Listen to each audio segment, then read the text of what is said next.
ಜಗತ್ತಿನಾದ್ಯಂತ ಆಕ್ರಮಿಸಿಕೊಂಡಿರುವ multi national ಕಂಪನಿಗಳಾದ Coca Cola ಮತ್ತು ಪೆಪ್ಸಿಗೆ ಭಾರತದ ಕಂಪನಿಯೊಂದು ಟಕ್ಕರ್ ಕೊಡುತ್ತೆ ಅಂದ್ರೆ ಇತ್ತೀಚಿನ ವರ್ಷದವರೆಗೂ ಅದೊಂದು ಅಸಾಧ್ಯವಾದ ಮಾತೇ ಆಗಿತ್ತು. ಆದ್ರೆ ಇದೀಗ ಒಂದು ವಿಶೇಷ ಸೂತ್ರದ ಮೂಲಕ ಅಂಬಾನಿ ಮಾಲೀಕತ್ವದ ಕಂಪನಿ ಪೆಪ್ಸಿ ಮತ್ತು ಕೋಕ್ಗೆ ಮುಟ್ಟಿ ನೋಡಿಕೊಳ್ಳುವಂತೆ ಹೊಡೆತ ಕೊಟ್ಟಿದೆ. ಅದು ಕೂಡ 35 ವರ್ಷಗಳ ಹಿಂದೆನೆ ಅಸ್ತಿತ್ವ ಕಳೆದುಕೊಂಡಿದ್ದ, ಅದರ ಹೆಸರನ್ನೇ ನಮ್ಮ ಜನ ಮರೆತು ಹೋಗಿದ್ದ ಬ್ರ್ಯಾಂಡ್ ಒಂದರ ಮೂಲಕ.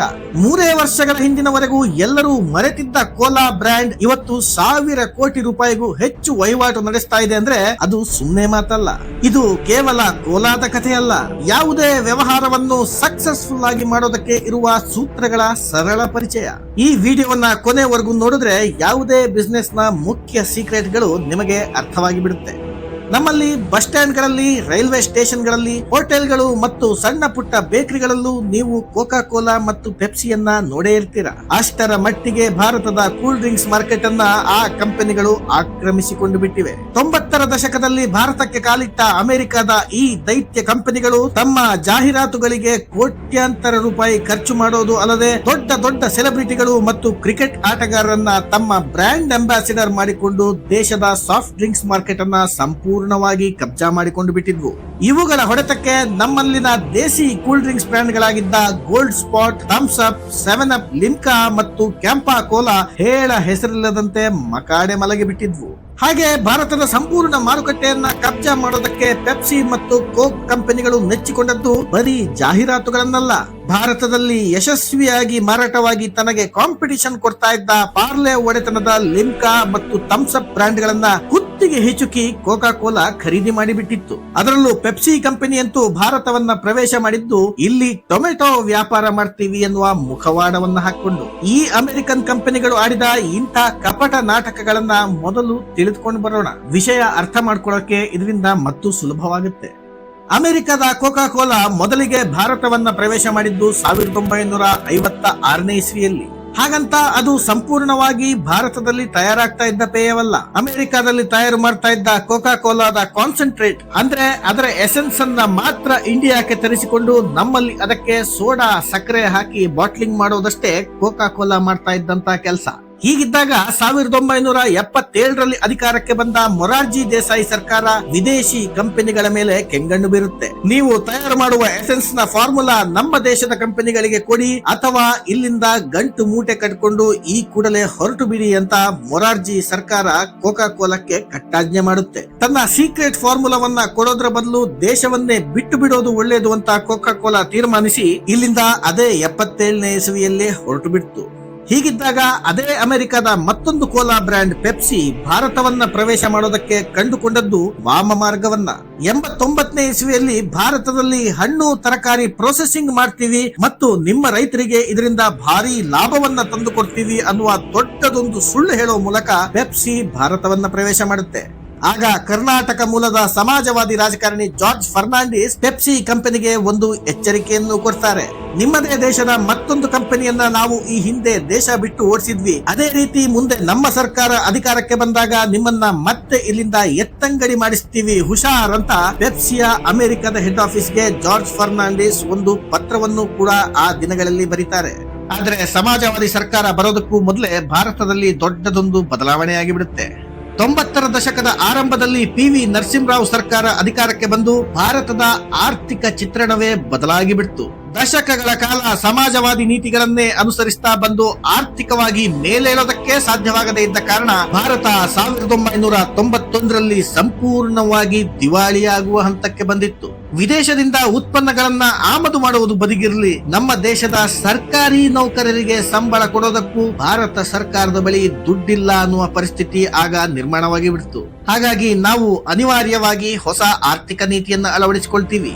ಉದಾರೀಕರಣ, ಖಾಸಗೀಕರಣ ಮತ್ತು ಜಾಗತೀಕರಣದ ನೀತಿ ಜಾರಿಗೆ ಬಂದ ಕಾರಣ ಯಾವುದೇ ವಿದೇಶಿ ಕಂಪನಿ ಈಗ ಭಾರತದಲ್ಲಿ ನಿರಾತಂಕವಾಗಿ ಹೂಡಿಕೆ ಮಾಡಬಹುದಾದ ವಾತಾವರಣ ನಿರ್ಮಾಣವಾಗುತ್ತೆ. ಇದಾಗ್ತಿದ್ದ ಹಾಗೆ ತಾನೊಂದು ಆಗ್ರೋ ಕಂಪನಿ ಅಂತ ಬಂದ ಪೆಪ್ಸಿ ತನ್ನ ಮುಖವಾಡವನ್ನ ಕಳಚಿ ಸಂಪೂರ್ಣ ಸಾಫ್ಟ್ ಡ್ರಿಂಕ್ಸ್ ಕಂಪನಿ ಅಂತ ಬದಲಾಗುತ್ತೆ. ಜೊತೆಗೆ 93ರಲ್ಲಿ ಕೋಕಾ ಕೋಲಾ ಕೂಡ ಭಾರತದ ಮಾರುಕಟ್ಟೆಗೆ ರೀ ಎಂಟ್ರಿ ಕೊಡುತ್ತೆ. ಈ ಅಮೆರಿಕನ್ ದೈತ್ಯರ ಜಾಹೀರಾತು ಹೊಡೆತವನ್ನ ತಡೆದುಕೊಳ್ಳುವ ಶಕ್ತಿ, ಸಾಮರ್ಥ್ಯ ದೇಸಿ ಕೂಲ್ ಡ್ರಿಂಕ್ಸ್ ಕಂಪನಿಗಳಿಗೆ ಆಗ ಇರಲಿಲ್ಲ. ಆ ಹೊಡೆತಕ್ಕೆ ಸಿಕ್ಕಿ ನಲುಗಿ ಹೋದ ಬ್ರ್ಯಾಂಡ್ಗಳಲ್ಲಿ ಒಂದು ಕ್ಯಾಂಪಾ ಕೋಲಾ.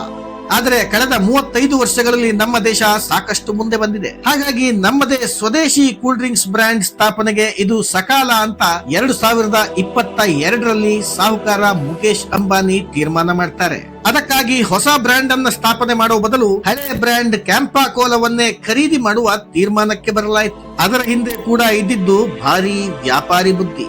ನಾವಾಗ್ಲೇ ಹೇಳಿದ ಹಾಗೆ 56ರಿಂದ 77ನೇ ಇಸ್ವಿವರೆಗೆ ಕೋಕಾ ಕೋಲಾ ಭಾರತದಲ್ಲಿ ಕೂಲ್ ಡ್ರಿಂಕ್ಸ್ ಮಾರಾಟ ಮಾಡ್ತಾ ಇತ್ತಲ್ಲ, ಆಗ ಅಮೆರಿಕದಿಂದ ತರಿಸಲಾಗ್ತಾ ಇದ್ದ ಕಾನ್ಸಂಟ್ರೇಟ್ಗೆ ಸಕ್ಕರೆ ಸೋಡಾ ಸೇರಿಸಿ ಅದನ್ನ ಬಾಟ್ಲಿಂಗ್ ಮಾಡುವ ಕೆಲಸ ಮಾಡ್ತಾ ಇದ್ದಿದ್ದು ಇದೇ ಪ್ಯೂರ್ ಡ್ರಿಂಕ್ಸ್ ಕಂಪನಿ ಅನ್ನುವ ಭಾರತೀಯ ಕಂಪನಿ.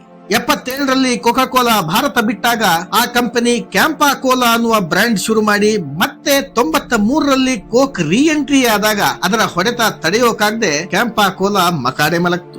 ಹರಿಯಾಣದಲ್ಲಿ ಮಾತ್ರನೇ ಸಣ್ಣ ಪ್ರಮಾಣದಲ್ಲಿ ಮಾರಾಟ ಮಾಡಿಕೊಂಡು ಅಲ್ಲಿಂದಲ್ಲಿಗೆ ಜೀವಂತವಾಗಿತ್ತು. ಆ ಕಂಪನಿಯನ್ನ ಖರೀದಿ ಮಾಡಿದ್ರೆ ಹಳೆ ಹೆಸರು ಮಾತ್ರವಲ್ಲ, ಕೋಕಾ ಕೋಲಾ ಜೊತೆ ಕೆಲಸ ಮಾಡಿರುವ ಅನುಭವಿ ಕಂಪನಿಯೊಂದು ತಂದದಾಗುತ್ತೆ ಅನ್ನೋದು ಅಂಬಾನಿಯ ಲೆಕ್ಕಾಚಾರ. ಹಾಗಾಗಿ 2022ರಲ್ಲಿ 22 ಕೋಟಿ ರೂಪಾಯಿ ನೀಡಿ ಕ್ಯಾಂಪಾ ಕೋಲಾವನ್ನ ರಿಲಯನ್ಸ್ ಖರೀದಿ ಮಾಡಿತು.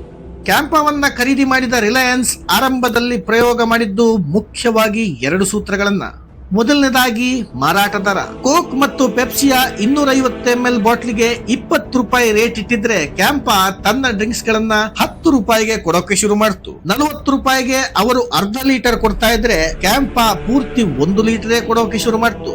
ಈ ಕಂಪನಿ ಜಾರಿ ಮಾಡಿದ 2ನೇ ಸೂತ್ರ ಅಂದ್ರೆ ದೇಶಾದ್ಯಂತ ಒಟ್ಟಿಗೆ ರಿಲೀಸ್ ಮಾಡೋ ಬದಲು ಕರಾರುವ ಲೆಕ್ಕಾಚಾರ ಹಾಕಿ ಹಂತ ಹಂತವಾಗಿ ಕೆಲವು ರಾಜ್ಯಗಳಲ್ಲಿ ಮಾತ್ರನೇ ಬಿಡುಗಡೆ ಮಾಡಿದ್ದು. ಈ ಕಾರಣಕ್ಕಾಗಿನೇ ಕರ್ನಾಟಕದಲ್ಲಿ ಇನ್ನು ಕ್ಯಾಂಪಾ ಕೋಲಾ ಅಷ್ಟಾಗಿ ಸಿಗ್ತಾ ಇಲ್ಲ. ಯಾಕಂದ್ರೆ ಇಲ್ಲಿ ಪೆಪ್ಸಿ ಮತ್ತು ಕೋಕ್ 2 ಕಂಪನಿಗಳು ಅರ್ಧರ್ಧ ಮಾರ್ಕೆಟ್ ಅನ್ನ ಕಬಳಿಸಿ ಕೂತಿವೆ. ಇಂಥ ರಾಜ್ಯಗಳಲ್ಲಿ ತಾನು ಮೊದಲು ಕಾಲಿಟ್ರೆ 3-ವೇ ಫೈಟ್ ಶುರುವಾಗುತ್ತೆ ಅಂತ ಕ್ಯಾಂಪಾ ಮೊದಲು ಆಂಧ್ರ ಮತ್ತು ತೆಲಂಗಾಣ ರಾಜ್ಯಕ್ಕೆ ಕಾಲಿಡ್ತು. ಯಾಕಂದ್ರೆ ಅಲ್ಲಿ ಪೆಪ್ಸಿಗೂ ಜಾಗ ಕೊಡದೆ ಕೋಕ್ ಮಾತ್ರನೇ ಸಾಫ್ಟ್ ಡ್ರಿಂಕ್ಸ್ ಮಾರ್ಕೆಟ್ ಅನ್ನ ಪೂರ್ತಿಯಾಗಿ ಆವರಿಸಿಕೊಂಡು ಕೂತಿದೆ. 2ನೇ ಹಂತದಲ್ಲಿ ಪೆಪ್ಸಿ ಮಾರ್ಕೆಟ್ ಕ್ಯಾಪ್ಚರ್ ಮಾಡಿ ಕೂತಿದ್ದ ಗುಜರಾತ್, ಮಹಾರಾಷ್ಟ್ರ, ಪಶ್ಚಿಮ ಬಂಗಾಳ ರಾಜ್ಯಗಳನ್ನ ಕ್ಯಾಂಪಾ ಕೋಲಾ ಪ್ರವೇಶ ಮಾಡಿತು. ಹೀಗೆ 2 ದೈತ್ಯ ಕಂಪನಿಗಳನ್ನ ಒಂದೇ ಸಲ ಎದುರಿಸುವ ಬದಲು ಆರಂಭದಲ್ಲಿ ಒಂದಾದ ಮೇಲೆ ಮತ್ತೊಂದರ ಜೊತೆ ರಿಲಯನ್ಸ್ ಯುದ್ಧಕ್ಕಿಳಿದಿದೆ. ರಿಲಯನ್ಸ್ ನ 3ನೇ ಮುಖ್ಯ ಸೂತ್ರವೇ ಮಾರ್ಕೆಟಿಂಗ್. ಮಾರ್ಕೆಟಿಂಗ್ ಮಾಡೋಕೆ ಕೋಟಿ ಕೋಟಿ ಸುರಿಯೋ ತಾಕತ್ತಿದ್ರು ರಿಲಯನ್ಸ್ ಪಾಲಿಗೆ ಮಾರ್ಕೆಟಿಂಗ್ 3ನೇ ಆಯ್ಕೆ ಆಯ್ತು. ಪೆಪ್ಸಿ ಮತ್ತು ಕೋಕ್ ಕ್ರಿಕೆಟ್ ಪಂದ್ಯಗಳನ್ನ ಸ್ಪಾನ್ಸರ್ ಮಾಡಿ ಭಾರತದ ಮಾರ್ಕೆಟ್ ಕ್ಯಾಪ್ಚರ್ ಮಾಡಿರುವುದು ಸೀಕ್ರೆಟ್ ವಿಚಾರವೇನಲ್ಲ.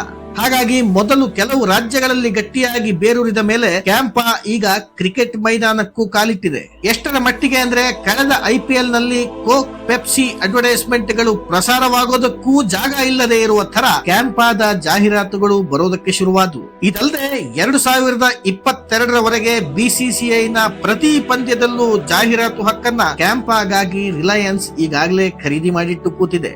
ಈ 3 ಸೂತ್ರಗಳನ್ನ ಅನುಸರಿಸಿ ಕಳೆದ 1.5 ವರ್ಷದಲ್ಲಿ 2.25 ಲಕ್ಷ ಔಟ್ಲೆಟ್ ಗಳಿಗೆ ತನ್ನ ಡಿಸ್ಟ್ರಿಬ್ಯೂಷನ್ ನೆಟ್ವರ್ಕ್ ಅನ್ನ ವಿಸ್ತರಿಸಿದ್ದು ಮಾತ್ರವಲ್ಲದೆ 1,000 ಕೋಟಿಗೂ ಅಧಿಕ ಸೇಲ್ಸ್ ಅನ್ನ ಈಗ ಕ್ಯಾಂಪಾ ಕೋಲಾ ದಾಖಲು ಮಾಡಿದೆ. ತಾನು ಕಾಲಿಟ್ಟ ರಾಜ್ಯಗಳಲ್ಲೆಲ್ಲ ಈ ಬ್ರ್ಯಾಂಡ್ ಈಗಾಗಲೇ 10% ಗಿಂತ ಹೆಚ್ಚಿನ ಮಾರ್ಕೆಟ್ ಅನ್ನ ಕ್ಯಾಪ್ಚರ್ ಮಾಡಿರೋದ್ರಿಂದ ಪೆಪ್ಸಿ ಮತ್ತು ಕೋಕ್ ಈ 2ರ ಸೇಲ್ಸ್ಗೂ ಭಾರಿ ಹೊಡೆತ ಬಿದ್ದಿದೆ. ಅಷ್ಟೇ ಅಲ್ಲದೆ ಆ ಕಂಪನಿಗಳಿಗೆ ಭಾರತದಲ್ಲಿ ಮಾತ್ರವಲ್ಲದೆ ವಿದೇಶಿ ನೆಲದಲ್ಲೂ ಹೊಡೆತ ಕೊಡೋದಕ್ಕೆ ಅಂಬಾನಿ ಈಗಾಗಲೇ ಸಿದ್ಧವಾಗಿದ್ದಾರೆ. ಶ್ರೀಲಂಕಾ ಮತ್ತು ಆಫ್ರಿಕಾ ಖಂಡದ ಹಲವು ದೇಶಗಳಲ್ಲಿ ಬಾಟ್ಲಿಂಗ್ ಕಂಪನಿಗಳ ಜೊತೆ ಈಗಾಗಲೇ ಒಪ್ಪಂದ ಮಾಡಿಕೊಂಡಿರುವ ರಿಲಯನ್ಸ್ ಇದೀಗ ಅಮೆರಿಕನ್ ಸಾಫ್ಟ್ ಡ್ರಿಂಕ್ಸ್ ದೈತ್ಯರಾದ ಕೋಕ್ ಮತ್ತು ಪೆಪ್ಸಿ ಕಂಪನಿಗಳ ಸಿಇಒಗಳ ನಿದ್ದೆಗೆಡಿಸ್ತಾ ಇರೋದಂತೂ ಸುಳ್ಳಲ್ಲ.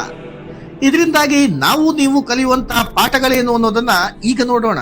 ಭಾರತದಲ್ಲೇ ಅತ್ಯಂತ ಶ್ರೀಮಂತನಾಗಿದ್ರು ಅಂಬಾನಿ ಒಂದೇ ಸಲ ದೊಡ್ಡದಾಗಿ ಪೂರ್ತಿ ಮಾರ್ಕೆಟ್ಗೆ ಕಾಲಿಡಲಿಲ್ಲ. ಹಂತ ಹಂತವಾಗಿ ಹೂಡಿಕೆಯನ್ನ ಪ್ಲಾನ್ ಮಾಡಿಕೊಂಡು ಕ್ಯಾಂಪಾ ಒಂದೊಂದೇ ಮೆಟ್ಟಿಲು ಹತ್ತುತ್ತಾ ಸಾಕ್ತು. ಎರಡನೇದಾಗಿ ತಾನು ಹೊಸದಾಗಿ ಲಾಂಚ್ ಮಾಡ್ತಾ ಇದ್ದೀನಿ ಅಂತ ಅಂಬಾನಿ ಹೊಸ ಫ್ಲೇವರ್ ಗಳ ಮೊರೆ ಹೋಗ್ಲಿಲ್ಲ. ಜನರಿಗೆ ಈಗಾಗಲೇ ಅಭ್ಯಾಸವಾಗಿರುವ ಕೋಲಾ, ಆರೆಂಜ್, ಲೈಮ್ ಫ್ಲೇವರ್ ಗಳನ್ನೇ ಮೊದಲು ನೆಚ್ಚಿಕೊಂಡ್ರು. ಅಂದ್ರೆ ಪೂರ್ತಿ ಹೊಸದಾಗಿ ಏನಾದ್ರೂ ಮಾಡುವ ಐಡಿಯಾ ಬಂದ್ರು ಮೊದಲು ಜನರ ಟೇಸ್ಟ್ ಪರಿಸ್ಥಿತಿಗೆ ತಕ್ಕಂತೆನೆ ಮಾಡಿ ಸೆಟ್ ಆದ ಮೇಲೆ ಹೊಸ ಅದನ್ನ ಟ್ರೈ ಮಾಡಬೇಕು ಅನ್ನುತ್ತೆ ಈ ಪಾಠ.